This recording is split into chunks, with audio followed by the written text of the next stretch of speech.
코로나가 끝나갑니다. 포스트 코로나. 우리에게는 장밋빛 미래만 있을까요? 사실은 재난이 오게 되면 그 이후에 불평등은 훨씬 심각해진다라는 이야기들을 하거든요.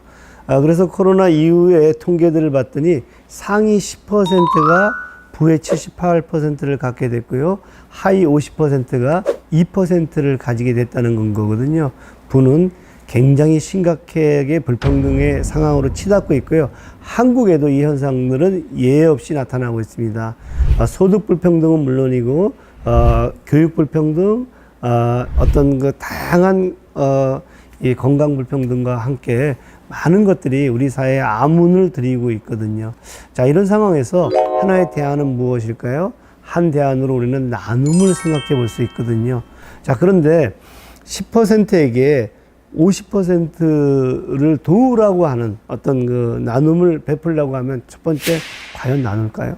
두 번째, 나눌 때 생색내지 않을까요? 너희들이 불쌍하니까 그래. 하지만 내가 도와줄게. 시혜와 자선의 어떤 굴욕적인 나눔으로 나타나지는 혹시 않을까요? 더 근본적으로 이런 나눔은 근본적인 불평등을 해소할 수 있을까요? 저는 이런 질문을 던지다가 보니까 사실은 나눔의 근본적인 어떤 그 정당성, 전제들에 대해서 생각해 보게 되거든요. 자, 이 어마어마한 부는 누가 만들었습니까? 사실은 많은 일하는 사람들의 것이거든요. 한 아이를 키우는데 한 마을이 필요하다고 하는데 한 명의 부자가 되는 데는 전 사회가 필요하거든요.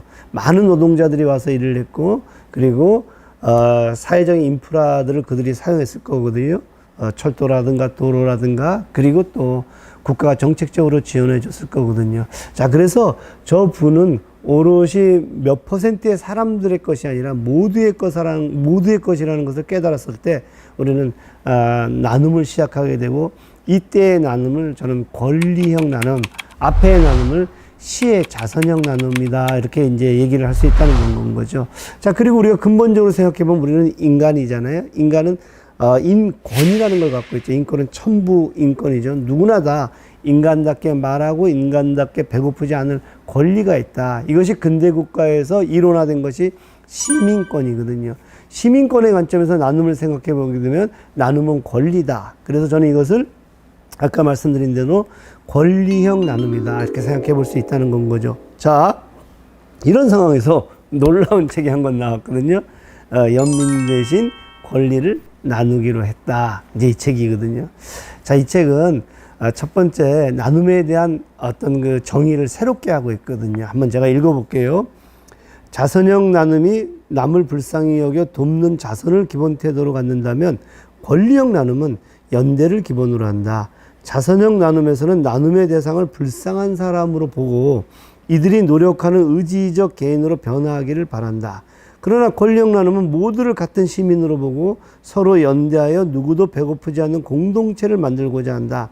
이에 따라 자선형 나눔에서는 실천도 자선의 성격을 띠지만 권리형 나눔에서는 시민권을 자신의 권리로 인식한 시민들이 연대하여 그 권리를 누릴 수 있는 공동체를 만들려는 실천이 중심을 이룬다. 상당히 놀랍죠, 그죠? 그래서 이 책은 나눔에 대한 어떤 정의를 권리의 관점에서 하고 있고요. 그리고 두 번째는 그런 나눔을 익히는데, 그러니까 한마디로 얘기하면 하나의 교육을 하고 정보를 제공하는 것이 아니라 토론할 수 있는 그런 형식을 취하고 있거든요. 이름하여 워크북이거든요. 청소년들과 함께, 시민들과 함께 나누는 실천 워크북이다, 이렇게 얘기를 하고 있고요. 그래서 이 워크북은 세 가지의 질문들을 각각의 장이 던지거든요. 첫 번째는 질문 나눔. 예를 들면 불쌍한 사람을 도울 것인가, 불쌍한 사람이 생기지 않는 공동체를 만들 것인가, 질문 나눔으로 시작하고요. 그리고 그런 질문에 기반해서 실천 나눔, 어떤 그 권리형 실천이라는 것이 어떻게 이루어졌느냐. 그리고 맨 마지막은 상상 나눔. 앞으로 우리는 어떻게 할 것인가. 뭐라고요? 질문 나눔, 그 다음에 실천 나눔, 상상 나눔. 이 형식으로 구성이 되어 있는데 총 15챕터로 15개의 장으로 구성되어 있고요. 여기에 저자분들은 다들 현장에서 이 교육이라든가 실천을 고민했던 사람이거든요. 여기는 교사들이 있고요. 그 다음에 지역의 활동가들이 있고, 그 다음에 교수들이 있거든요. 자, 이래서 여러분들이 이것을 통해 가지고 나눔에 대한 것을 상상하고 익힐 수 있지 않을까 이렇게 생각을 하고 있습니다. 자, 이렇게 얘기하다 보니까 나눔에 대해서 근본적인 생각을 해보게 되거든요. 사실은 무엇인가를 나눈다는 행위는 크게 세 가지가 있다라고 얘기할 수 있는데요. 첫 번째가 교환이거든요.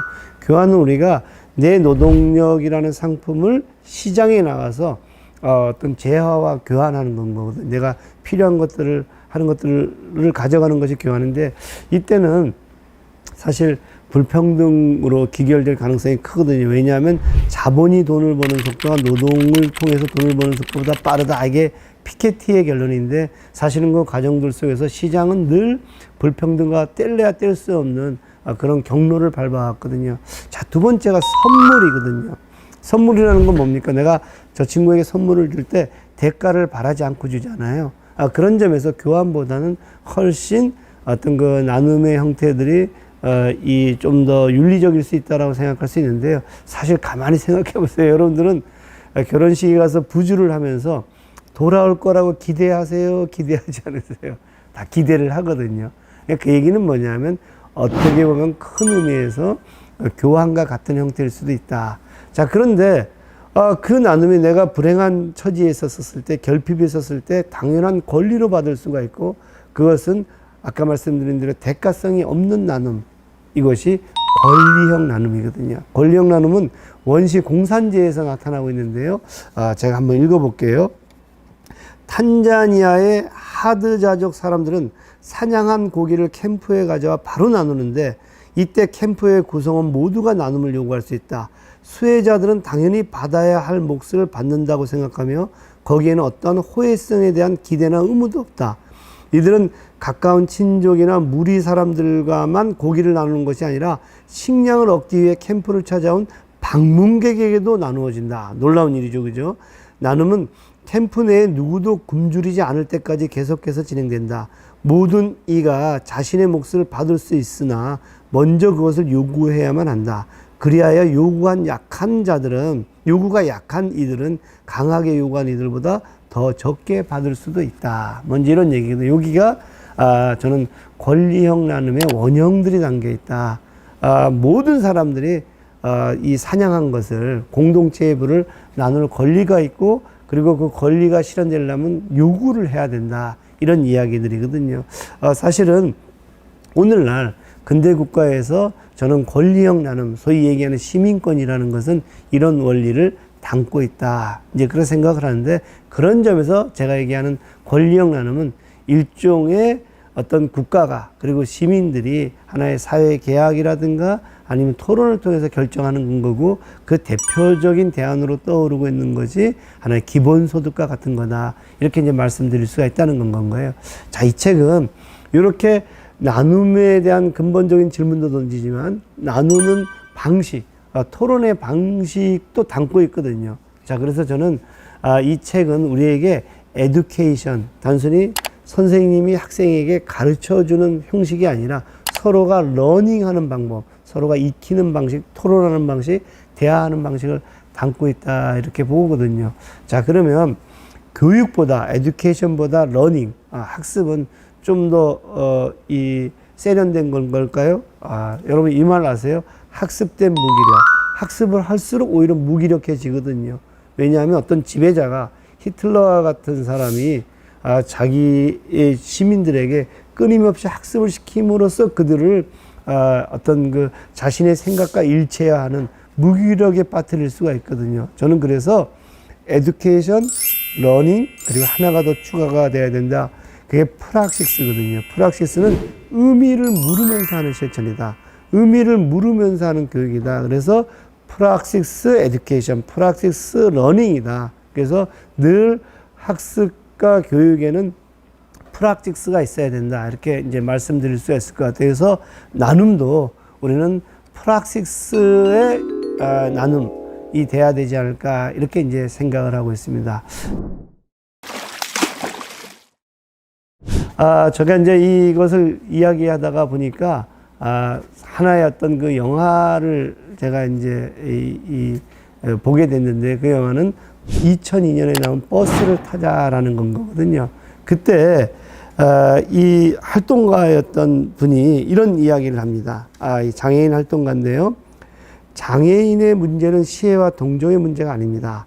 당당한 시민의 권리입니다. 이것을 말하려고 하면 사회와 정부 그리고 장애인 문제에 대해 모르는 사람들이 불쌍하다 그러면서 혀를 차고 돈 몇 푼 던져줍니다. 그런데 우리가 장애인 이동권 투쟁으로 출근 시간이 늦어지면 병신 새끼들 하고 욕을 합니다. 지금까지 장애인들이라고 받아야 될 차별 다 받고 살아왔는데 이제 이러지 맙시다. 이제 죽을 수는 없습니다. 이렇게 말한 분이 지금 현재 전국 장애인 차별철폐연대 장차연의 상임 대표인 박경석 대표거든요. 자, 2002년도에 이런 말을 했거든요. 지금 2022년이 됐죠. 지금 똑같은 말을 하고 있거든요. 권리형 나눔의 핵심적인 문제는 뭐냐면 그것을 알고 시민들이 함께 그것을 요구할 때 가능해진다는 건 거거든요.